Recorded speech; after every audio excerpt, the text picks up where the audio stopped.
Good afternoon, ladies and gentlemen. Can everyone hear me?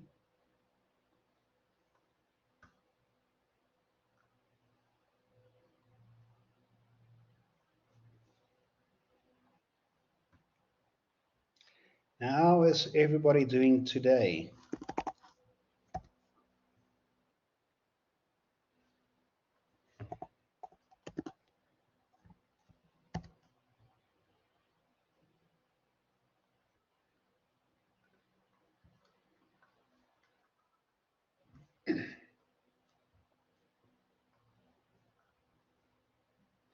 I'm good to hear that everybody is doing well. I'm also doing well myself.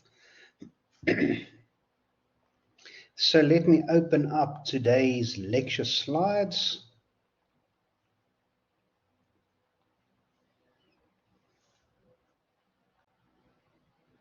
Good afternoon. So for today, we are going to look at Chapter 5, Light and Telescopes.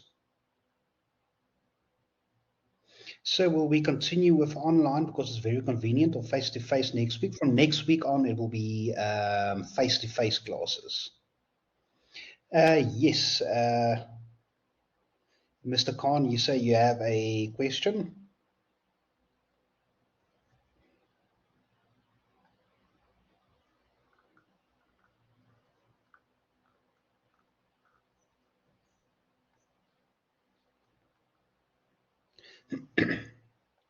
So next week, our lectures will be in the IT building. So if you remember where the student center is, where you sort out your registration issues, it will be there. The building just next to it, let me open up. So it's the IT building, 4th floor, 4 venue, so IT 44.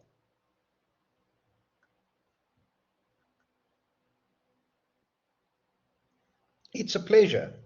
So for today's lecture, we are going to look at different telescopes. So what is light? What is telescopes? What is radiation? What different observatories do we have? Do we have airborne and space observatories? And what in astronomical instruments and techniques are on our telescopes? So before starting out of this, I decided to show you a few interesting videos. So the first video is of SALT, the South African Large Telescope.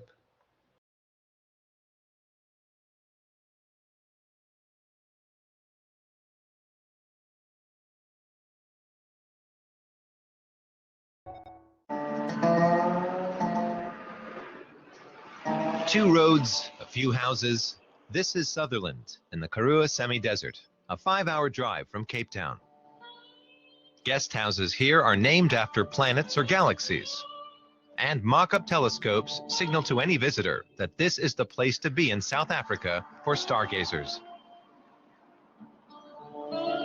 Up on the hill is the most important astronomical observatory on the African continent, the telescope facility of the country's National Research Foundation. Here, nature and high tech live in peaceful coexistence. The springboks are mainly drawn to the grass that grows all around it. Astronomers come for the hardware, to be specific, for the South African Large Telescope, or SALT.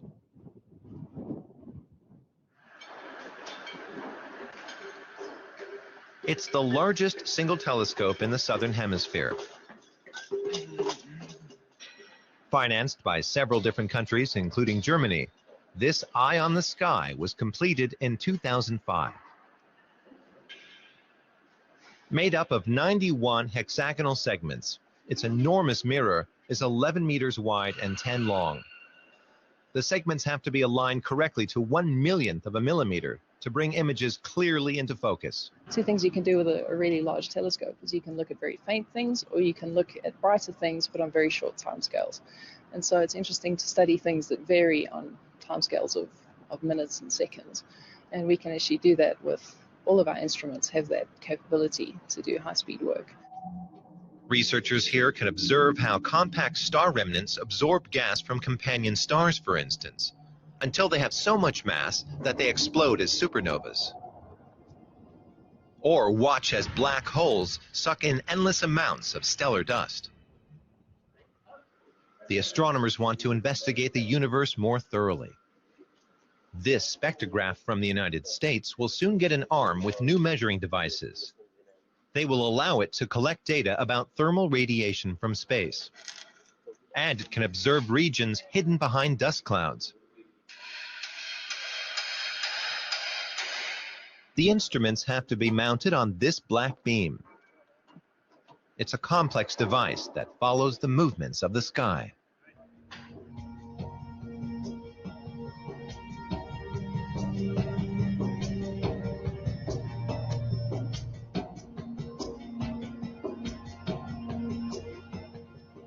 The new instruments will allow the astronomers to look deeper into the universe in even more detail. And they'll be able to see the tiny movements of stars. That's the first step towards detecting small rocky planets that orbit faraway suns. And they're of particular interest because they could be home to alien life. David Gilbank's team of researchers use SALT to investigate how galaxies develop. That's a central question in modern astronomy. They're observing what are known as mergers, galaxies that look as if they're fusing together. The spectrographs break up the light of these celestial objects into the colors that make up its spectrum. What we do with the spectra is we measure how fast they're moving, which tells us what distance they're moving at. And then that tells us if the relative velocity between them, if there's a small difference in speed between them, then that means that they're likely to merge together. And if there's a large distance between them, then they're not going to merge together. So we know that they're not true mergers. And spectroscopy is the only way to tell us. The images recorded by SALT and other big telescopes, both on the ground and in space, are being compiled into the Astronomical Virtual Observatory.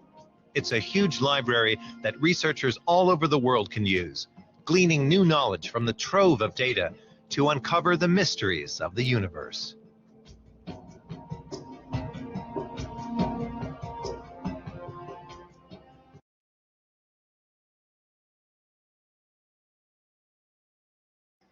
So that is very cool, right? Have any one of you visited SALT before?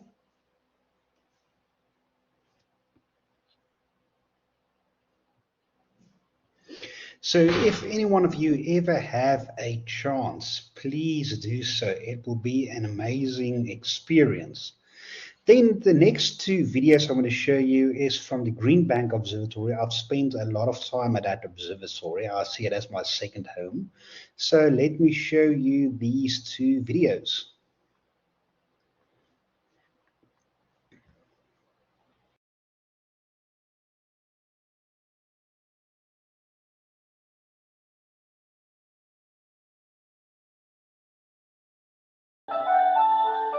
Everyone that lives here has to sign a form stating that they will not own a microwave or a wireless telephone or Wi-Fi. Just about anything that uses electricity could potentially cause interference to our telescopes.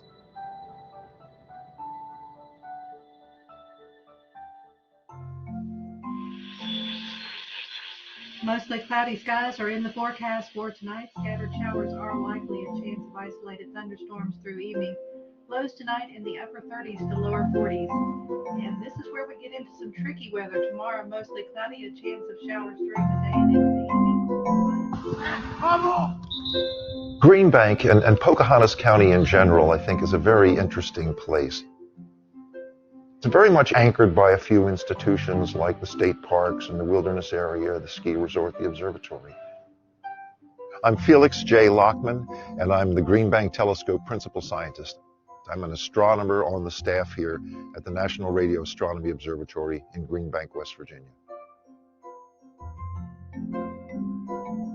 The Green Bank Observatory was established by the National Science Foundation as a place that could offer world-class facilities, and it's used by astronomers from all over the country and even some other parts of the world to study objects like stars being formed or new planets or galaxies like the Milky Way, even the remnants of the Big Bang. It's a very amazing combination of the highest tech and yet kind of 1950.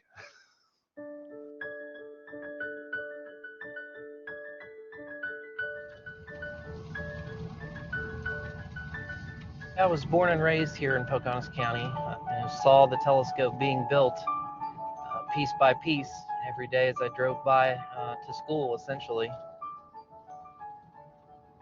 I'm actually a radio frequency technician. I work with the sensitive receivers that are on our telescopes. I essentially patrol the area, if you will, for radio frequency interference so that astronomers can do their job and study the cosmos. When I first traveled here, I lost service coming up Cheat Mountain, and I was just like, okay, maybe it'll come back when we get to our destination. It never came back. I didn't know what to do. I was so hooked on my cell phone. It was just kind of a shock to me, like, really? They actually have something like that where you can move to and there's no cell phones, no anything. I grew to like it. I did. In the absence of cellular technology, you plan ahead a little bit. You tell your friend where you're going to meet them. It just, it's hard to imagine it being a requirement of life. We enjoy coming here where we don't have people say, well, give me your cell phone number. What's your internet access? Do you have Facebook? Do you have Twitter? No, we don't. Unfortunately, in many places we live, we don't know the neighbor that's maybe immediately next door, and sometimes definitely not the one that's 2 or 3 houses, but most people here have some idea who their neighbors are, many times by name or by personal contact. People in larger cities sometimes forget that you've got to make a human connection. It's not just a matter of getting the best job and making the most money. I've never felt such a strong sense of community until we moved here. It's a great commitment by the United States to have some little sliver of money for pure basic research.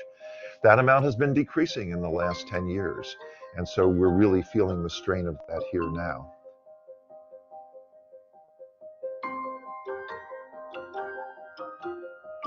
Any nation that has been on the cutting edge of history have been nations that have been interested in exploring and looking at the cutting edge of technology and science. Yeah, I think a lot of astronomers are trying to figure out, why are we here? You know, we can look into outer space, look back through the ages of time and learn about so many different things. I don't fully understand the distant galaxies and all of the objects that scientists want to study, but I know it's important. I'm sure there will be a lot more to come.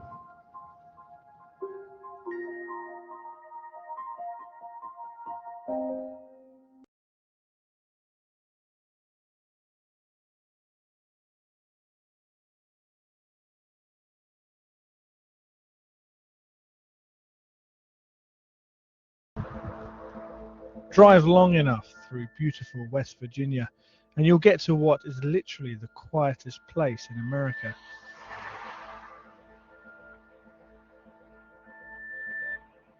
As you arrive, your phone will stop working, the radio will crackle out, and you'll find yourself in a place unlike any town in the world.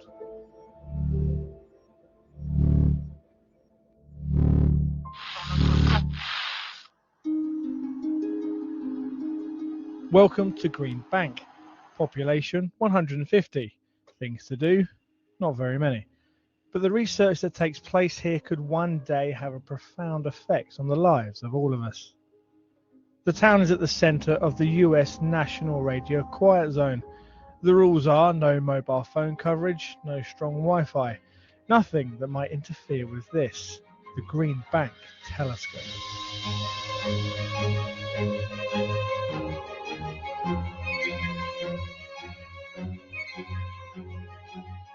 Once a week, the telescope goes down briefly for maintenance. This was my chance to take in a truly incredible sight.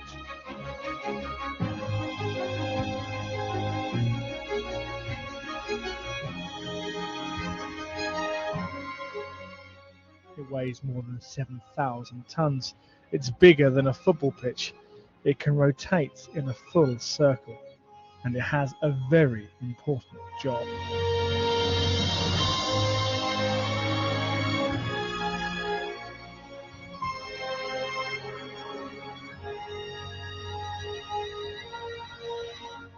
In the same way that an optical telescope is able to see far away into the universe, this enormous thing is able to listen far away. The energy given off by a single snowflake is much greater than the astronomical signal that this telescope is trying to receive. They use 20% of the time on this telescope to specifically search for signals that may be coming from an advanced civilization. So if it happens, we're fairly certain that it will happen here first.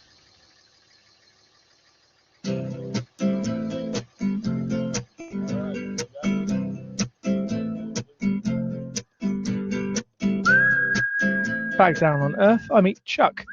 Locals call him the Wi-Fi police. I joined him on patrol. Interesting. It's Chuck's job to drive around Green Bank in search of interference that could be affecting the operation of the telescope. It's looking for Wi-Fi hotspots. And then we've got a general purpose receiver that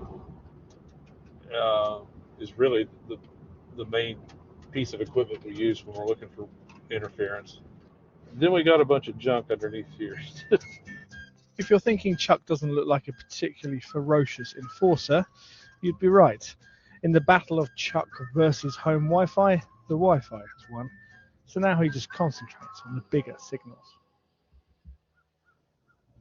You'd think living here with all these restrictions on normal modern life would be irritating, quite hard to deal with, but there are some people who live in Green Bank, and it's precisely the reason why they're here. Diane is one of around 20 people who have moved to Green Bank because they feel they are essentially allergic to electronic interference. Being near the cell tower, I had a headache. Being away from the cell tower, the headache went away. Returning closer, from a distance, the headache kept growing and growing and growing. Shortly after I arrived, she asked if she could turn out the lights. Add a little bit of Dear guest, may these gifts to us be blessed, and please give us wisdom. I used to multitask. I used to have a monitor here, and I had another computer monitor there, and I could work those two things, and I would be listening to the radio, and I could do many things. But now, it's not something one wants to have. It's not something that one would pretend to have. Diane has the full support of her family, but there are many out there that don't believe her condition is real. Regardless, she and several others see Green Bank not as a quaint American town, but as the last remaining safe place.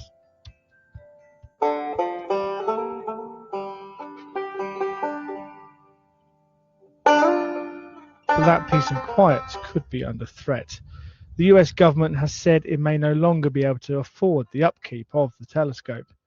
Without it here, the legal protection for the quiet zone may no longer exist.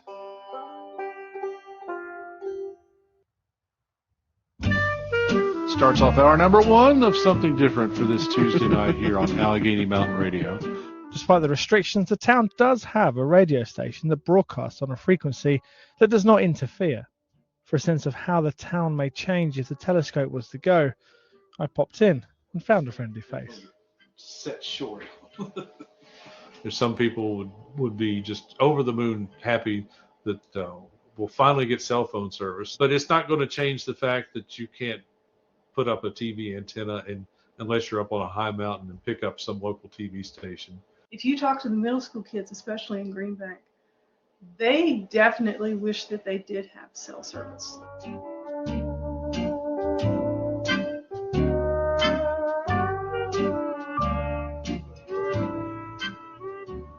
Back at the observatory, I'm told how they've rebranded in an attempt to court private investment. And while rather out of the way, there's ambitions that one day Green Bank could be a tourist destination. Eventually, they hope it can sustain itself even without government help.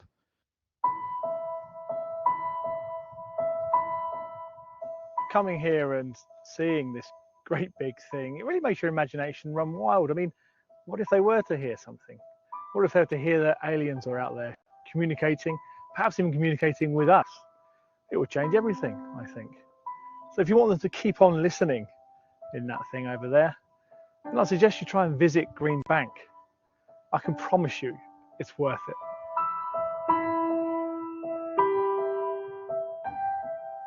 How many of us have walked out into the night and looked up at the stars and stood there in wonder? We don't produce widgets. We don't produce something that you go to the store and buy. But we do produce education. We do produce research. We do produce answers to questions that we haven't even asked ourselves yet. And that thirst for knowledge is why a facility like this exists and why it must exist in the future. Those questions are the basis of what it means for us to be human. And that constant search is done here every day. I don't know how else to put it.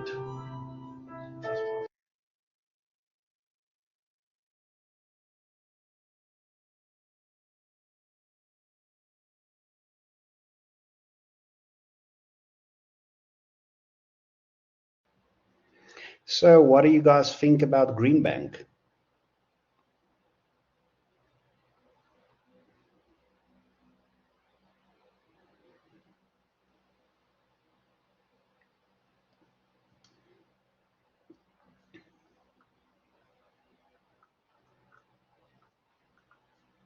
So yes, you have internet in Green Bank, just not Wi-Fi. So if you want to connect to the internet, you literally have to plug in your computer or your phone into adapter with Ethernet cable.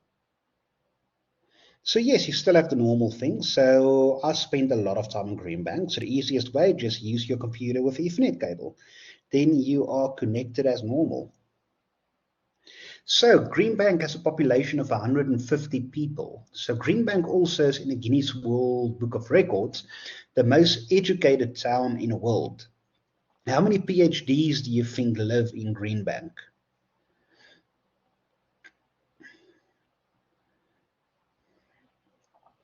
So from that 150 people, 120 works at the observatory. From that 120 people, 94 has PhDs.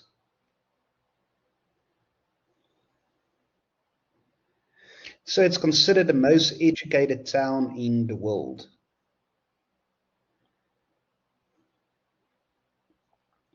And it's also the world's third largest telescope and the world's largest steerable structure. So it's 47 stories high and 110 meters in diameter. So that dish you saw is bigger than a rugby field, and that's 47 stories in the air.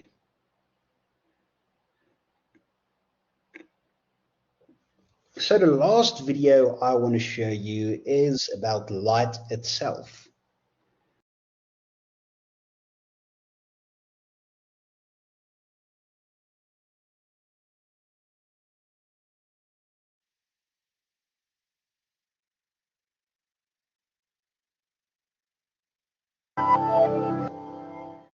Hey, Phil Plait here, and this is Crash Course Astronomy. In last week's episode, I mentioned that nearly all the information we have about the universe comes in the form of light. But how does that light get made?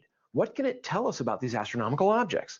And honestly, what is light? Here's a hint.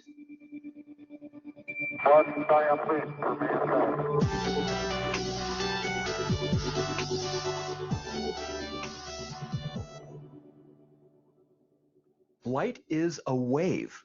It took centuries of thought and experiments to figure that out. And to also figure out that, at its most basic, light is a form of energy. It travels in waves, similar to waves of water in the ocean. Except with light, the things doing the waving are electric and magnetic fields. Literally, light is a self-contained little bundle of these two fields intertwined. That's why we call light electromagnetic radiation. The details of this are very complex, but we can make some pretty good overall observations about light just from thinking of it as a wave. If you're floating in the ocean, you'll move up as a wave passes you, then back down, then back up again when the next wave rolls by. The distance between these crests in the wave is called the wavelength. Since light is a wave, it has a wavelength as well, and this may be its single most important feature. That's because the energy of light is tied to its wavelength. Light with a shorter wavelength has more energy, and light with a longer wavelength has less energy. And our eyes have a really convenient way of detecting these different energies. Color. What you think of as the color violet is actually light hitting your eye that has a short wavelength. Red light has a longer wavelength, about twice the distance between crests as violet light. All the colors in between, orange, yellow, green, blue, have intermediate wavelengths. This spread of colors, wavelengths, is called a spectrum. Over millions of years, our eyes have evolved to detect the kind of light the sun emits most strongly. Well, that makes sense. That makes it easier for us to see.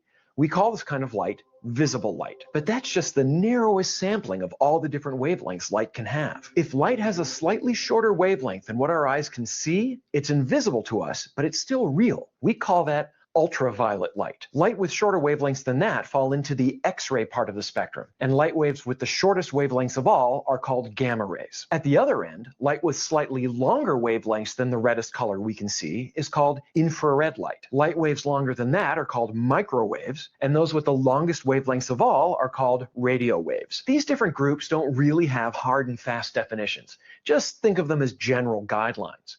But together, we call all of these different kinds of light the electromagnetic, or EM, spectrum. And remember, energy goes up when the wavelength gets shorter. So ultraviolet light has a higher energy than violet, X-rays have a higher energy than that, and gamma rays have the highest energy of all. Infrared light has lower energy than red light, microwaves lower than that, and radio waves have the lowest energy. When you look at the whole EM spectrum, you'll probably notice that we really do only see a teeny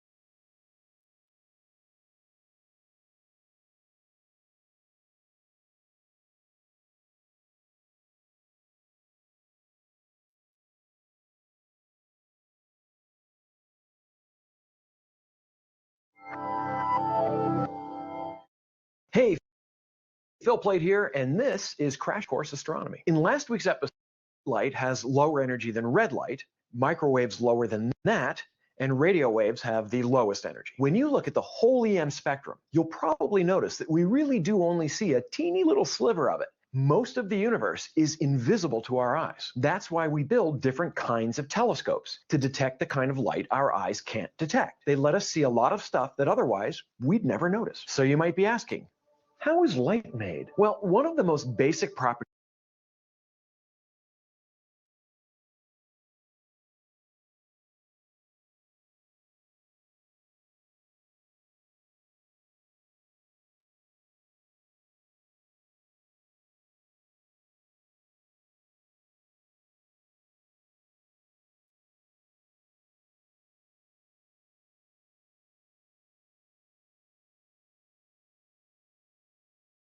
of matter is that when you heat it up, it gains energy, and then it tries to get rid of that energy. Since light is energy, one way to get rid of energy is to emit light. Another important property of matter is that the kind of light an object emits depends on its temperature. An object that's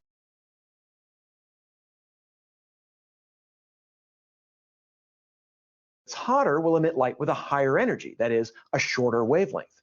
Cooler objects give off light with a longer wavelength. You may have seen this in action. Heat up an iron bar and it starts to glow red, then orange, then yellow as it gets hotter. The color, the wavelength of light emitted, changes as the bar heats up. Astronomers use a shorthand for this.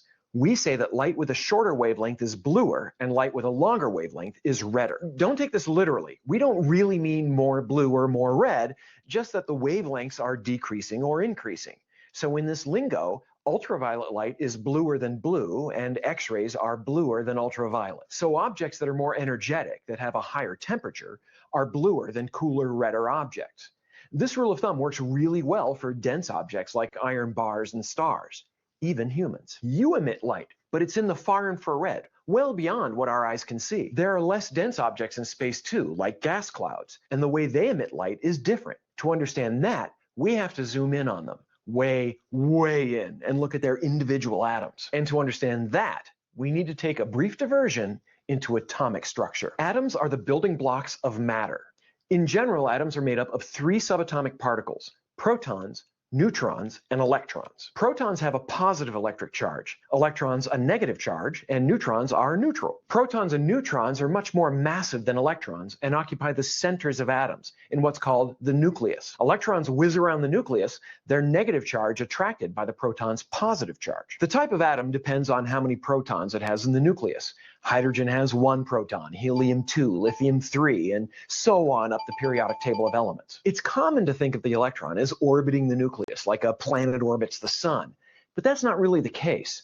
The real situation is fiendishly complex and involves pretty hairy quantum mechanics, but in the end, the electron is only allowed to occupy very specific volumes of space around the nucleus, and those depend on the electron's energy. Think of these like stairs on a staircase, where the landing is the nucleus. When you walk up the stairs, you have to use energy to go up, and when you do, you have to go up a whole step at a time. If you don't have the energy to get to the next step, you can't move. You can be on the first step or the second step, but you can't be on the 1.5 step. There isn't one. Electrons are the same way. They whiz around the nucleus with a very discrete amount of energy. If you give them an additional precise amount of energy, they'll move up to the next energy level, the next step. But if you give them the wrong amount, they'll just sit there. The opposite is true as well. Electrons can be in a higher energy state, up on a higher step, and then give off energy when they jump down. The amount they give off is exactly the same amount needed to get them to jump up in the first place. How do they get this energy? Light. If light hitting the atom has just the right amount of energy, the electron will absorb it and jump up. It can also jump down and emit light at that energy too. An electron can also jump 2 steps or 3 or whatever, but it needs exactly the right energy to do it. But as I said earlier, energy and wavelength are the same thing, and that's equivalent to color. So when an electron jumps up or down, it absorbs or emits a very specific color of light. Not only that, but the steps are different for different atoms. To stick with our analogy, it's like different atoms are different staircases with different heights between the steps. So when an electron jumps down a step in a hydrogen atom, it emits a different energy, a different color of light than an electron jumping down in a helium or calcium atom. And this is the key to the universe. Because different atoms emit different colors of light. If we can measure that light, in principle, we can determine what an object is made of, even if we can't touch it, even if it's a bazillion light years away. And we can. Can you tell the difference between these 2 squares? They're a very slightly different shade of red. Your eye probably can't tell the difference, but a spectrometer can. This is a device that can precisely measure the wavelength of light and can, for example, distinguish light emitted by a hydrogen atom from light emitted by helium. When you hook one of these spectrometers up to a telescope, you can figure out what astronomical objects are made of. In the case of thin gas clouds in space, the atoms are basically floating free, rarely bumping into one another. The atoms emit those individual colors of light, allowing us to identify them. Unlike dense stars, the color of the thinner gas depends more on what's in it than its temperature. And this is how we learned what the universe is made of. Stars and gas clouds in space are mostly hydrogen, with some helium and heavier elements thrown in. Jupiter has methane in its atmosphere, Venus carbon dioxide. Everything in the universe has its own mix of ingredients, like cakes at a bakery. With spectroscopy, we can taste them. But wait, there's more. You're probably familiar with the Doppler effect, the change in pitch when, say, a motorcycle goes by. In sound, the wavelength defines the pitch. Higher tones have shorter wavelengths and lower tones longer wavelengths. When the motorcycle is headed toward you, the sound waves get compressed, causing the pitch to rise. After it passes you, the pitch drops because the wavelengths get stretched out. The same thing happens with light. If an object is headed toward you, the wavelength of light from the source gets compressed, shorter. we say the light is blue shifted. If it heads away, the wavelength gets longer and it's red shifted. Apply that to a spectrum, and by measuring that shift, we can tell if an object is moving toward or away from us. Here's a teaser. This becomes super important later when we talk about galaxies. Spoiler alert, the universe is expanding, and it's this redshift that allowed us to figure that out. And that's still not the end of it. With other spectroscopic techniques, we can determine if an object is spinning and how fast, whether it has a magnetic field and how strong it is, and even how massive and dense an object is. A vast amount of the fundamental properties of astronomical objects can be found just by dissecting their light into individual colors. Almost everything we know about the universe comes from the light objects in it give off. Pictures of astronomical objects show us their structure, their beauty, and hint at their history. But with spectra, we can examine their blueprints. Today you learned that light is a form of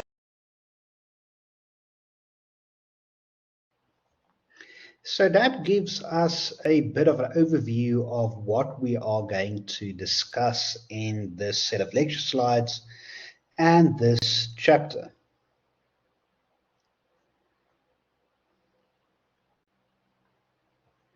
So the strongest thing that's given to us to see with is a telescope. Someone in every town, seems to me, owes it to the town to keep one. Who of you have looked through a telescope at the night sky?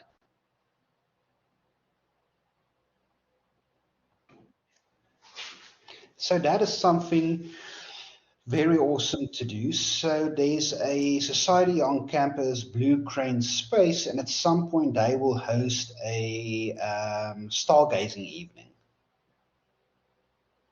I will also keep you informed when we will have the next stargazing evening at the Hartbeespoort Radio Astronomy Observatory that you guys are more than welcome to join as well.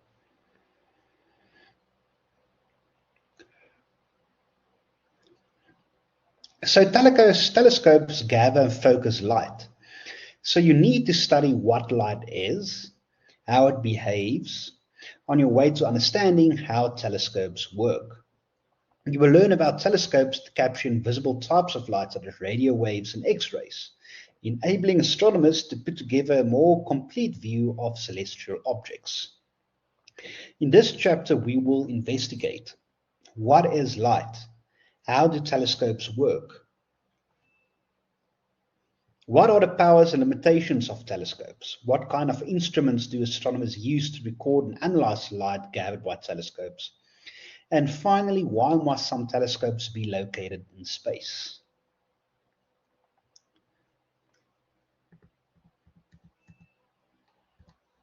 The science of astronomy is based on observations. Astronomers cannot visit a distant galaxy and far-off worlds as they have to study them using telescopes. The quest of astronomers to study light from the sun, planets, moons, asteroids, comets, stars, nebulae, and galaxies extract information about their natures. Most celestial objects are very faint sources of light, so large telescopes are built to collect the greatest amount of light possible. Some types of telescopes gather light that is invisible to the human eye, but all telescopes work by the same basic principles. Some telescopes are used on Earth's surface, but others must go in Earth's atmosphere or above the atmosphere into space to work properly. This chapter focuses on telescopes, instruments, and techniques used to analyze light for astronomical research. So before we can continue, what can you guys tell me about light?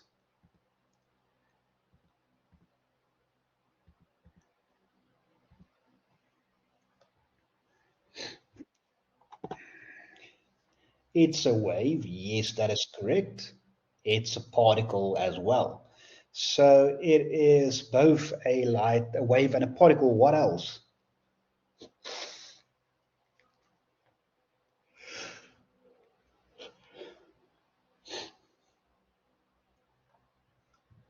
It has its own unique frequency, wavelengths, colors, yes.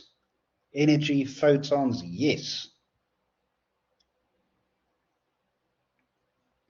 So when you admire the colors of a rainbow, you are seeing an effect of light acting as a wave. But when you see a picture of the same rainbow, the light acts as a particle as it hits the camera's detectors.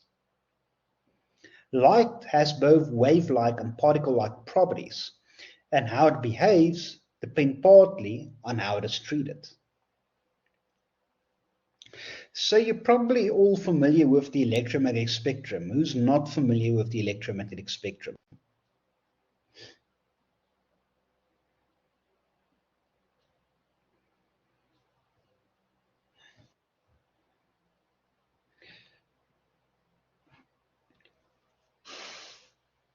Should anyone you want me to explain the electromagnetic spectrum?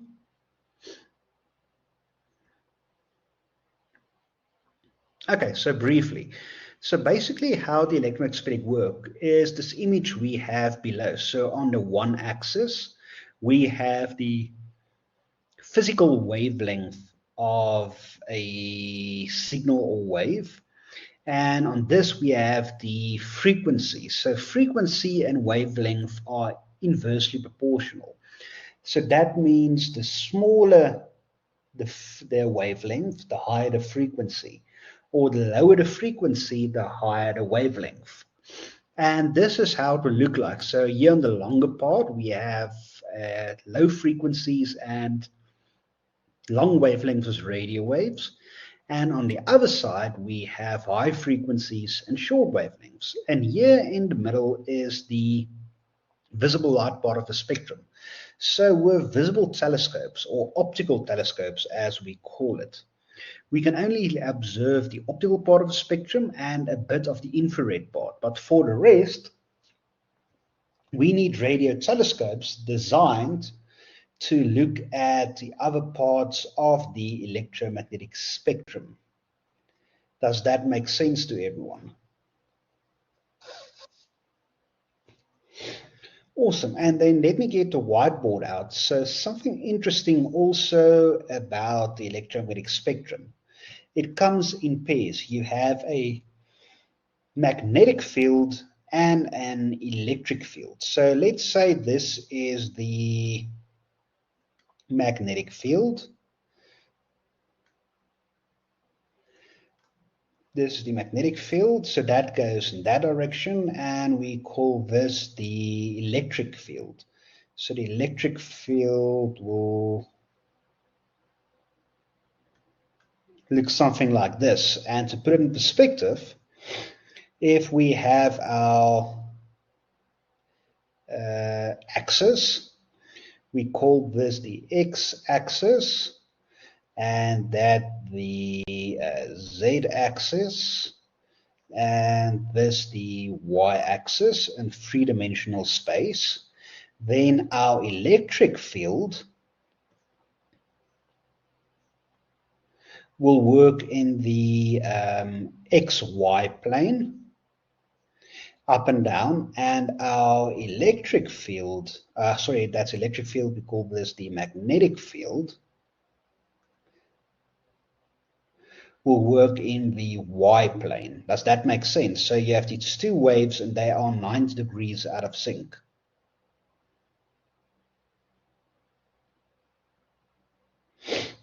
Does that make sense to everyone?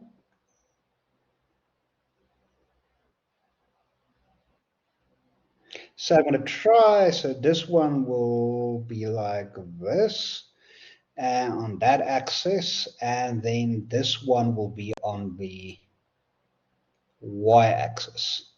So you will intercept them. So it doesn't matter which way around.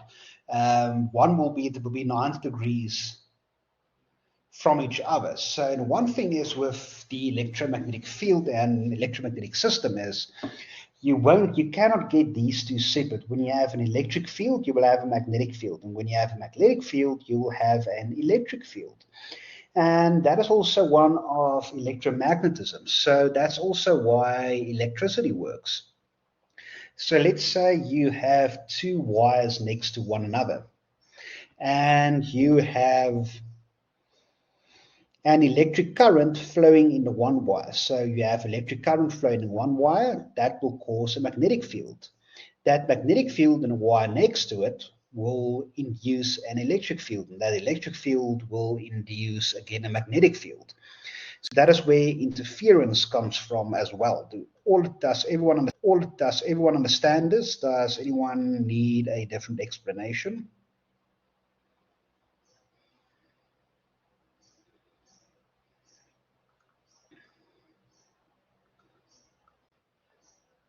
Awesome.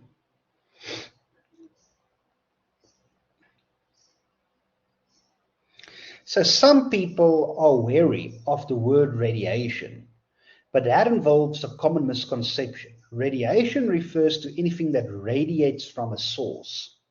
Dangerous high-energy particles emitted from radioactive atoms are also called radiation. And you have learned to be concerned when you hear that word. But light, like all electromagnetic radiation, spread outwards from its origin, so you can clearly refer to light as a form of radiation. Electromagnetic radiation travels at a speed of 3 times 10 to the power 8 meters per second, so 300,000 kilometers per second, and that's letter C, which is the speed of light. But if you think about it, all electromagnetic waves or electromagnetic frequencies travel at the speed of light, because everything on the electromagnetic spectrum travels at the speed of light. So your radio you're listening to travels at the speed of light. Your Bluetooth signal, Wi-Fi signal travels at the speed of light. So electromagnetic radiation can act as a wave phenomenon. That is, it is associated with a periodically repeating disturbance, a wave which carries energy. Imagine placing a ruler parallel to the travel direction of a wave. The distance between peaks of the waves is called wavelength, usually represented by the Greek lowercase lambda. Wavelength is related to frequency, the number of waves that passes a stationary point in 1 second. The frequency is often represented by the Greek lowercase nu.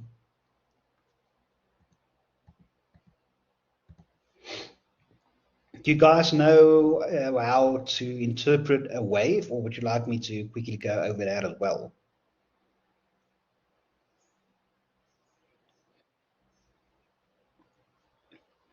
Okay, so let's do that quickly. So I'm going to clear this. So let's get something out to draw. So if we have our normal axes that you guys are all familiar with, we have X in this direction and Y in that direction. And then we have our normal signal. So what means here is from this point here, let me get a better color to draw with. Where's the eraser? So let's rather do this. So this point here to this point here, that is one wavelength, or the time it takes for the wave to repeat. You can measure it from different points. So let's say, for example, let's draw a second wave. Let's do this.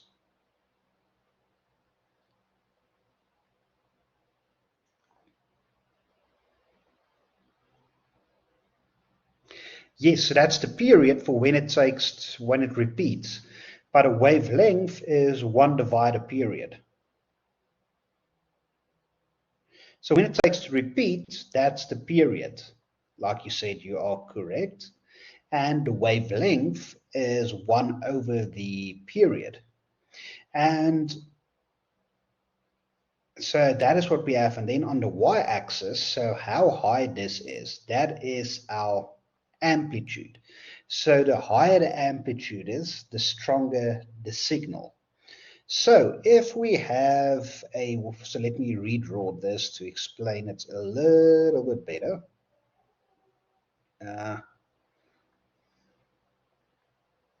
So we know that frequency and wavelength is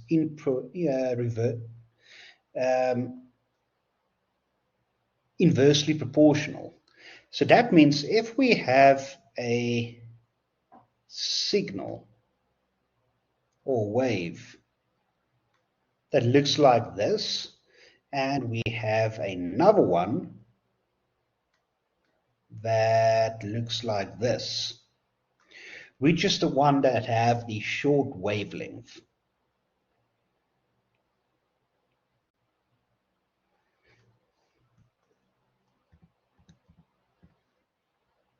Yes, that's the blue one, because the distances of these waves are literally shorter. So if it starts here, then it gets repeated there. So that means the more of these waves can pass through a certain point. So if we have a shorter wavelength, what does that mean to frequency?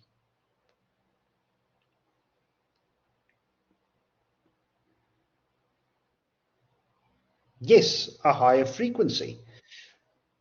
So when we look at the red one, is that a small wavelength or big wavelength?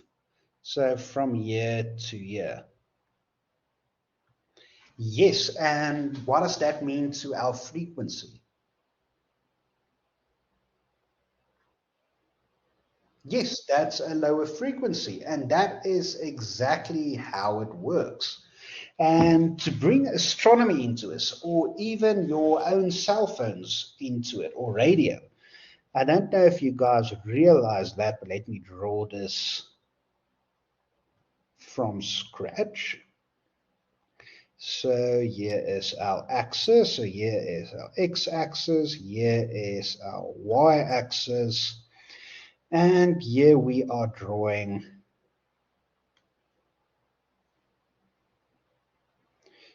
a signal. So let's draw it once more.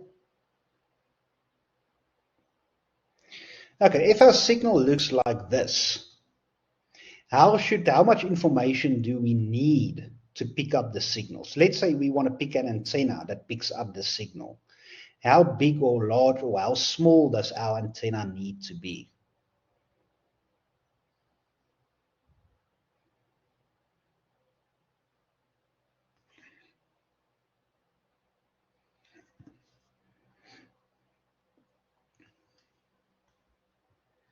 Any ideas? So where I draw this red line is exactly one period.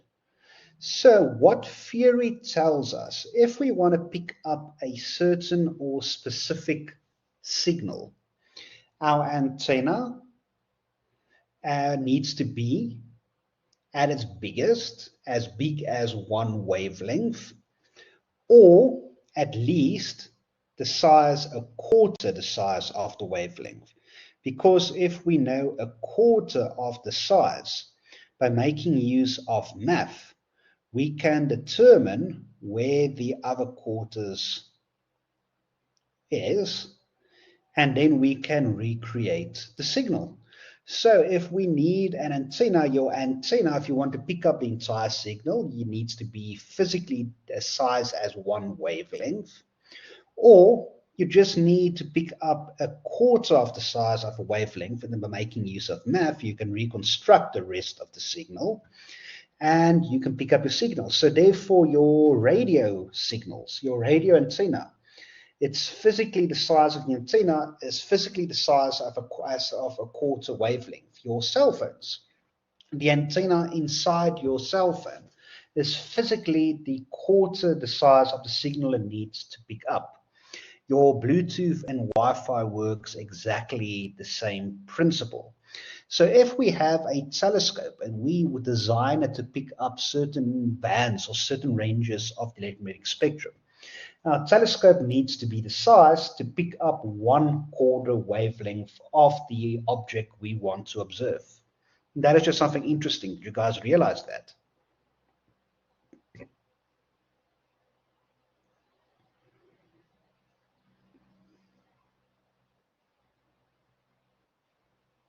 Something interesting, but also side note, you guys know how your microwave works.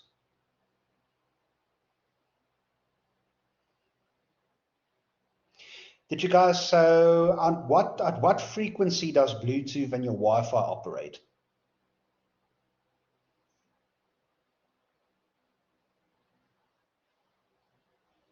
Yes, but before it vibrates the water particles, before we get to that, as what is the operating frequency of your microwave?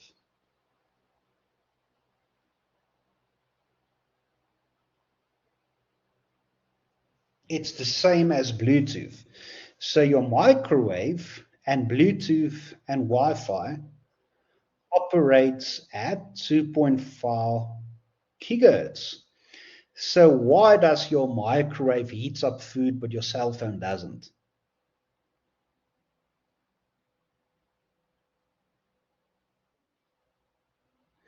Yes, you can get 5G as well. So 5G is a new band working on. Yes, it's not a wavelength, but to heat up your food, it's the power output. So literally the amplitude of the signal that's there. Your microwave's amplitude is very, very, very large compared to your cell phone. No, the signal power output of your cell phone is so small it doesn't cook your brains. But if you increase it, then yes, it will. So 5G has faster speed, but lower range. Is it to do with this theory? Yes, that is exactly to do with that theory. So remember, if you're working now with in a 5 gig range, your antenna has to be redesigned a little bit. So when you're going over to a higher frequency, so 5 gigs, it means the physical wavelength becomes smaller, meaning your antenna becomes smaller. If your antenna is smaller, it becomes harder to pick up the signal. So that is why you get better speed, much better bandwidth, but you don't have as great range. Does that make sense now? It's a pleasure. So have you also realized your microwave door, that glass door, has a mesh grid inside of it? Do you guys know why it has a mesh grid inside of it?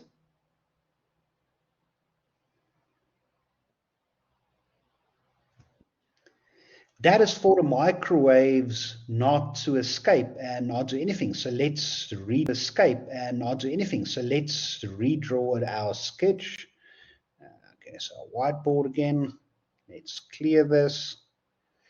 So let's say this is our axis, and let's just imagine this is our x-axis, this is our y-axis, and let's say here we draw our grid.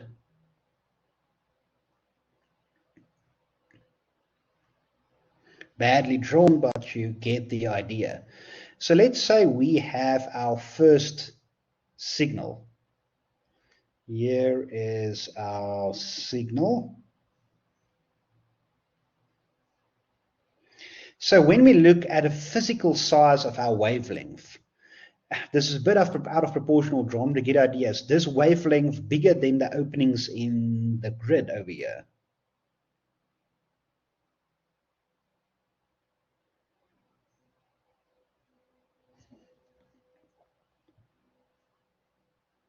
Yes, so if your wavelength is bigger, it won't pass through the openings in the grid, and that signal will be literally bounced back.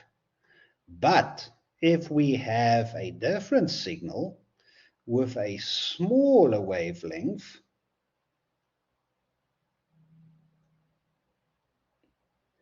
then the smaller wavelength can pass through one of these openings in a grid.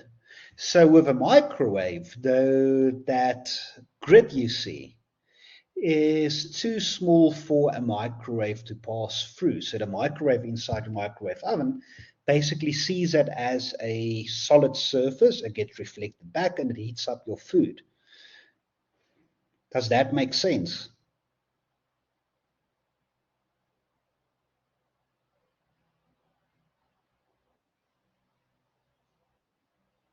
Awesome. And that's basically the sweet and short of electromagnetism.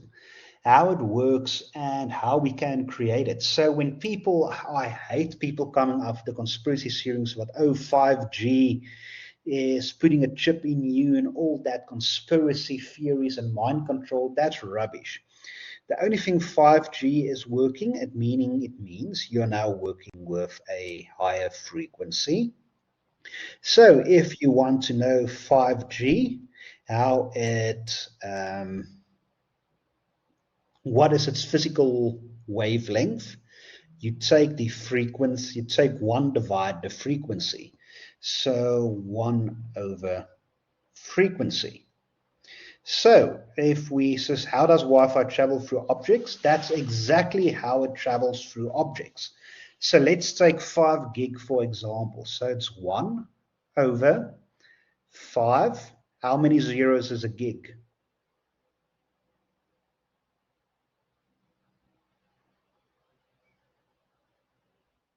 So gigahertz, how many zeros?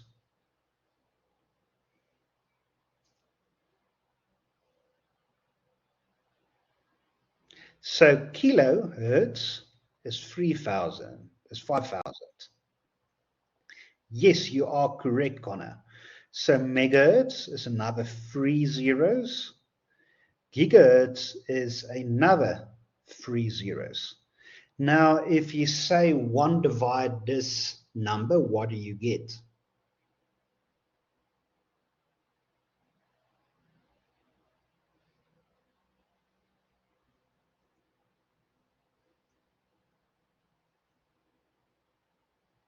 Can anyone plug that quickly into a calculator?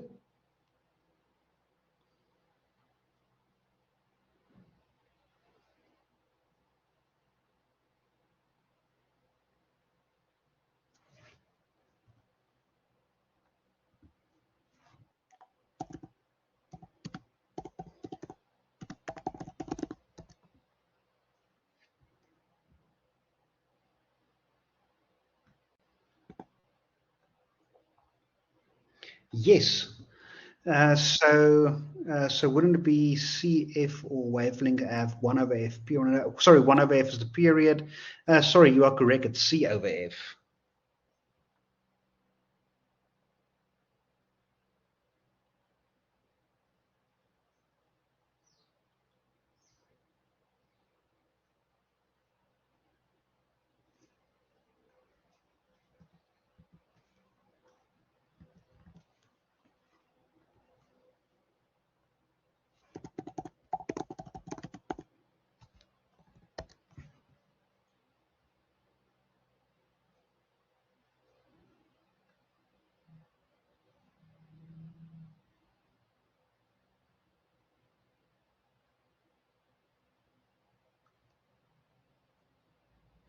So the equation that we will be using is F equals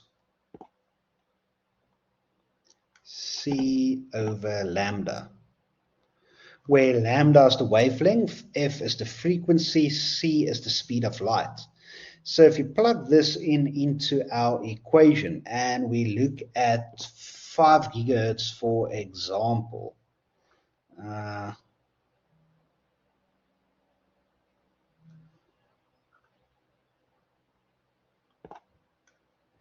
it should be around 6 centimeters.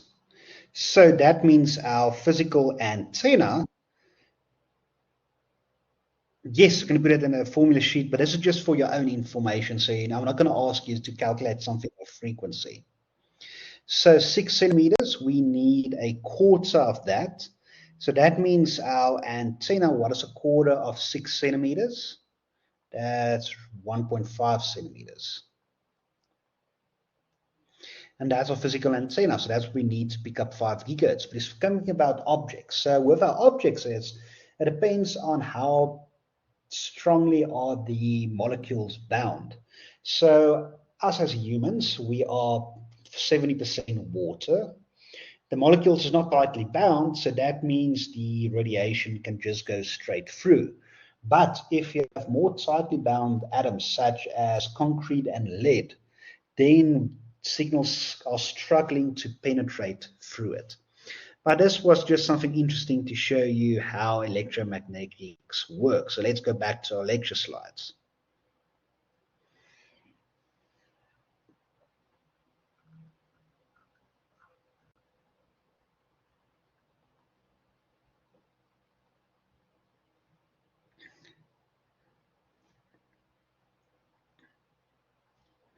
So on the moon, where there is no air, there can be no sound.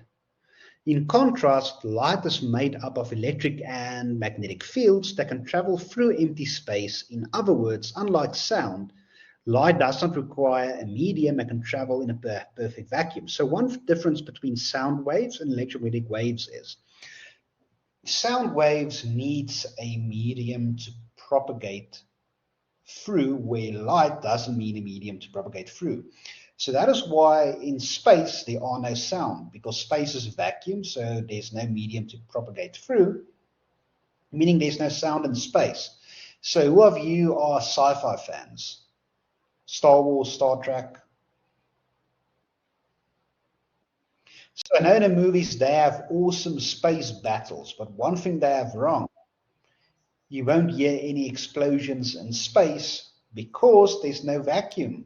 No medium to go for the sound waves to propagate through. That you realize that.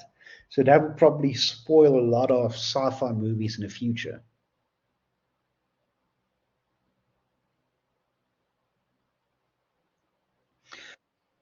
Also, on a different side note, especially Star Trek and Star Wars movies, when you have, let's take Star Wars for example, you have your X-Wing and TIE fighters, and they are in these great dogfights in space, and they can execute those fast turns. Did you guys know that is not possible as well? And can you guess why?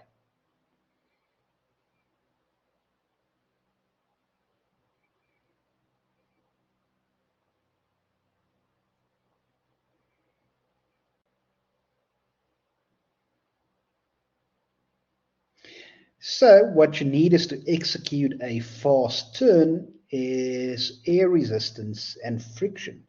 So fighter planes on Earth and atmosphere can execute very interesting moves and moves very fast from left to right, up and down, because they can change the drag on their plane wings and use air brakes and resistance to force the aircraft in certain directions. In space, you don't have an atmosphere.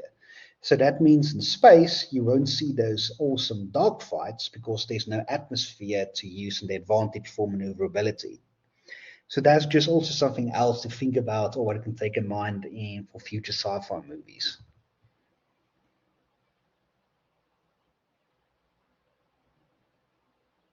Eventually, yes, but then you will need different thrusters firing in different directions. So maybe yes, but currently no. So although electromagnetic radiation can behave as a wave, it can also behave as a stream of particles. A particle of electromagnetic radiation is called a photon. So remember, a particle of electromagnetic radiation is called a photon. So we get photons of light, so normal visible light. We get photons of X-rays. We get photons of gamma rays. And we get photons of microwaves. So you can think of a photon as a packet of waves. The amount of energy a photon carries is inversely proportional to its wavelength.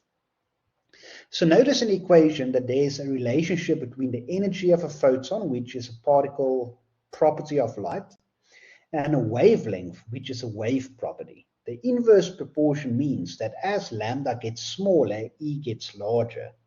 Shorter wavelength photons carry more energy, and longer wavelength photons carries less energy. And that is why X-rays contains more energy than radio waves.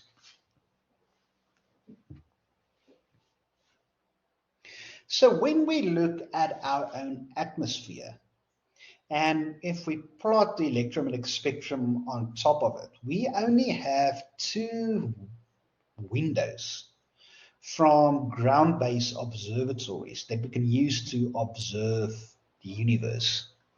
So the one is radio waves, because radio waves penetrates through all the way to Earth's surface. So right here, we have a window to look at the universe in radio waves. So the rest of the longer wavelengths are blocked. And then we also have a second window in the optical part of the spectrum and in the near infrared part of the spectrum and a bit of the ultraviolet to look at the universe. But X-rays and gamma rays are all absorbed or scattered by the atmosphere. Do you guys still follow? Does that make sense? Do you have any questions so far?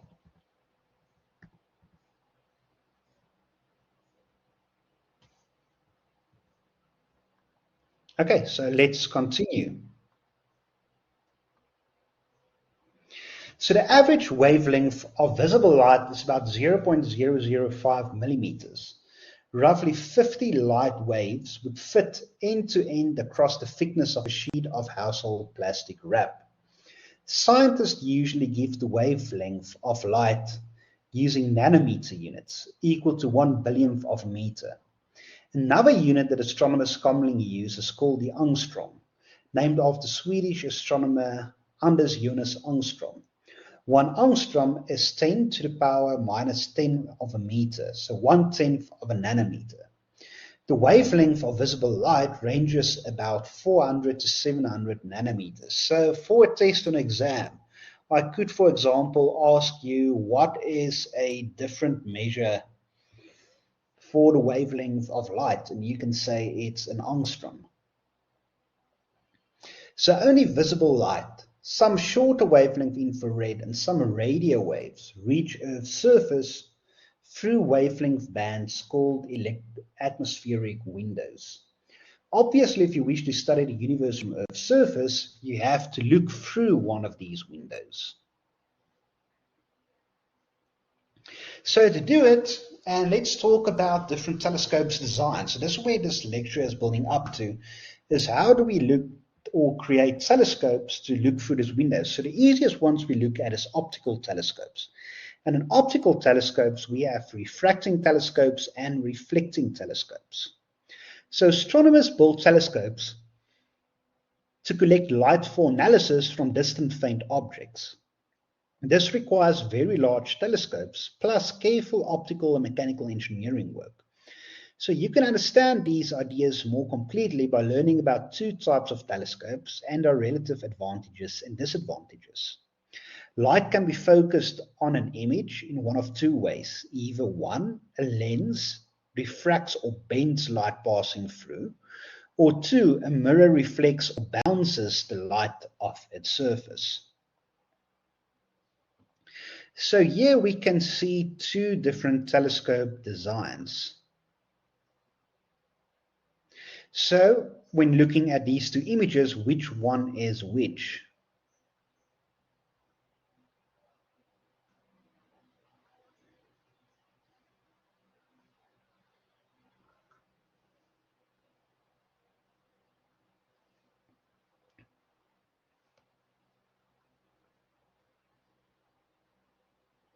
Yes, you are correct. The bottom one is refracting, and the top one is reflecting. So we take the top one, for example. Here we have a mirror. So yes, here we have a light source. So this is a candle. Here we have a lens. And sorry, yes, both are... Yes, both of these are refracting telescope designs. So this is a reflecting, this is a reflecting. So with refracting is the light goes in, the lens focuses it on a certain point. Reflecting is the light hits a mirror, and then the mirror reflects the light to focus it on a certain point. So yes, a lens is a refracting and a mirror is a reflecting. And then with that is we have the focal length of where these images are formed. So usually a refracting telescope usually has a longer focal length than a reflecting telescope. So that's the one thing is, so when you design a telescope, you want its opening to be as large as possible to let as much light in as possible.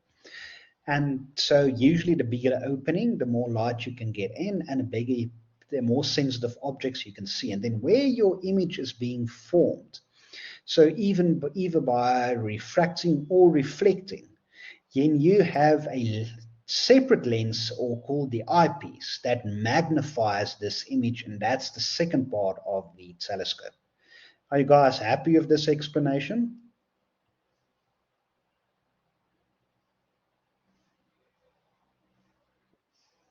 Awesome. So these two ways to manipulate light corresponds to two astronomical telescope designs. Refracting telescopes use a lens, and reflecting telescopes use a mirror to gather and focus light. The main lens in a refracting telescope is called the primary lens, and the main mirror in a reflecting telescope is called the primary mirror. Both kinds of telescopes form an image that is small, inverted, and difficult to observe directly. So a lens called the eyepiece normally is used to magnify the image and make it convenient to view. Galileo was the first person to systematically record observations of celestial objects using a telescope, beginning almost exactly 400 years ago in 1610. Galileo's telescope was a refractor. You also learned about the amazing range of Isaac Newton's scientific work. Among his many accomplishments was the invention of the reflecting telescope. So the distance from a lens or mirror to the image it forms of a distant light source, such as a star, is called the focal length. Short focal length lenses and mirrors must be strongly curved, and long focal length lenses and mirrors are less strongly curved. So the surfaces of lenses and mirrors must be polished to eliminate irregularities larger than the wavelength. So here we can see a refracting telescope, because the light enters and it gets refracted onto the eyepiece where it's focused. Or reflecting mirror, the light comes in, it hits the primary mirror, it gets reflected up to the secondary mirror, and then from the secondary mirror into the eyepiece. Everybody happy with this?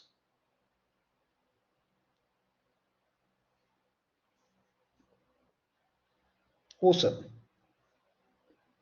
So refracting telescopes suffer from a serious optical distortion that limits their usefulness. When light is refracted through glass, shorter wavelength light bends more than longer wavelengths. So for example, blue light having shorter wavelengths comes to a focus closer to the lens than does red light. That means if you focus the eyepiece on a blue image, the other colors are out of focus, and you see a colored blur around the image. If you focus instead on the red image, all other colors except red are blurred, and so on. This color separation is called chromatic aberration. So I can ask you for the test and exams, what is chromatic aberration? Telescope designers can grind a telescope lens with two components made of different kinds of glass, and thereby bring the two different wavelengths to the same focus. That does improve the image, but these so-called achromatic lenses are not totally free of chromatic aberrations. Even though two colors have been brought together, the others are still out of focus. So how does it work? So when we have a chromatic aberration, we have our lens. So here we can see our blue light focuses first, our yellowish colors here, and our red colors there. So if you focus on the blue, these 2 points will be out of focus, and the other way around. But if we have an achromatic lens to try and fix it, we can try and bring these points closer together by making use of a lens that makes use of two different materials. So that helps a little bit, but it doesn't solve our problem directly. Everyone happy with this? Awesome. So telescopes that collect visible light are called optical telescopes. Like visible light, radio waves from celestial objects can penetrate Earth's atmosphere and reach the ground.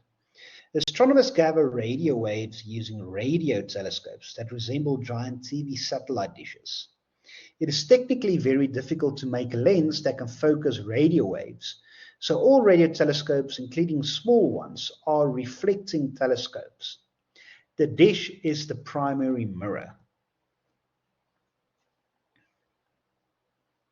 So here on the left is the Gemini North Optical Telescope in Mianukisa Y, and that's a 19-meter telescope. So you can see here we have a mirror that's reflecting. So all our measurement instrumentation are up here. So depending on your design, it can reflect. So it's usually reflected up here, and that's where the instruments are. So here we have the Green Bank telescope. So the Green Bank telescope, this is our primary mirror or reflector.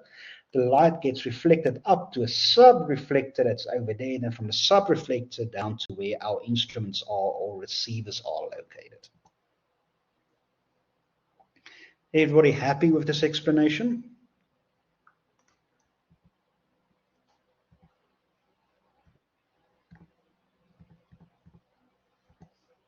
Awesome.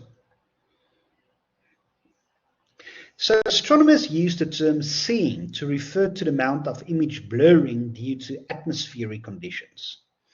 A related phenomenon is the twinkling of stars. Stars twinkle are caused by turbulence in Earth's atmosphere and a star near the horizon. So when you look through more air, will twinkle and make the star a blur over it or twinkle.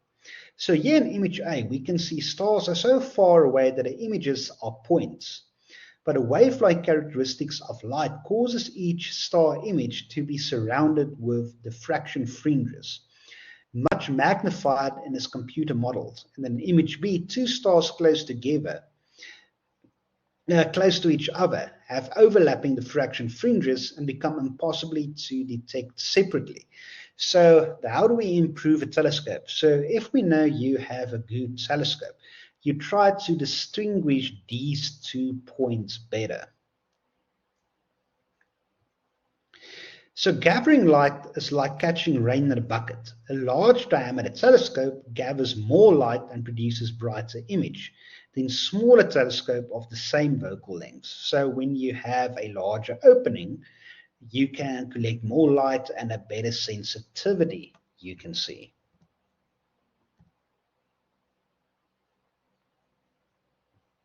So why is so it's important that when you do observations, that we take atmospheric conditions in consideration. So if our atmosphere is full of turbulence, it will distort our image. So what is a way that we can mitigate this problem?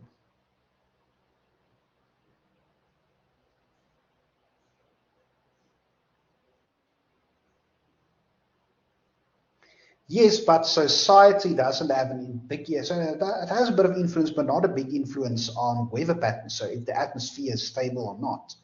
So we try to build telescopes at places that is as cold as possible, because if the atmosphere is cold, then the atmosphere is stable. So we try to build it at places that is as cold as possible, and then secondly, we try also to build telescopes that are at places that is as dry as possible, because the drier it is, the more stable the atmosphere is as well. So most likely telescopes are built at places that satisfies both of those conditions. So it's very cold and very dry.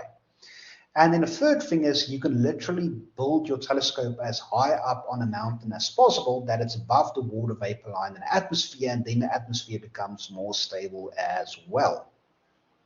So if you think where we are in Gauteng, how many great viewing nights do we have each year? So the clouds, meaning it's not raining, atmosphere is stable, it's not overcast.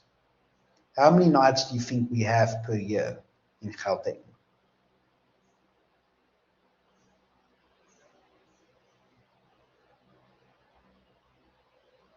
Any guesses?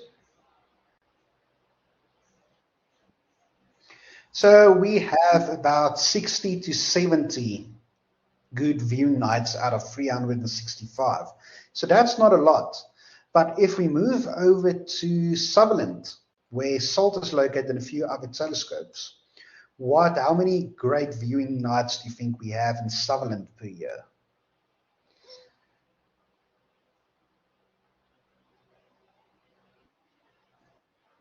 We have about 300 great viewing nights in Sutherland per year. So that makes it a big difference.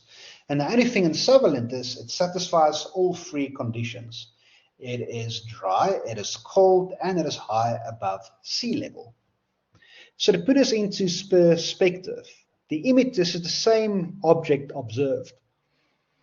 So the image on the left is a night where you have poor seeing conditions, meaning the atmosphere is unstable, and on the right is a different night where the atmosphere is stable. So that makes a big difference. Are you guys happy with this?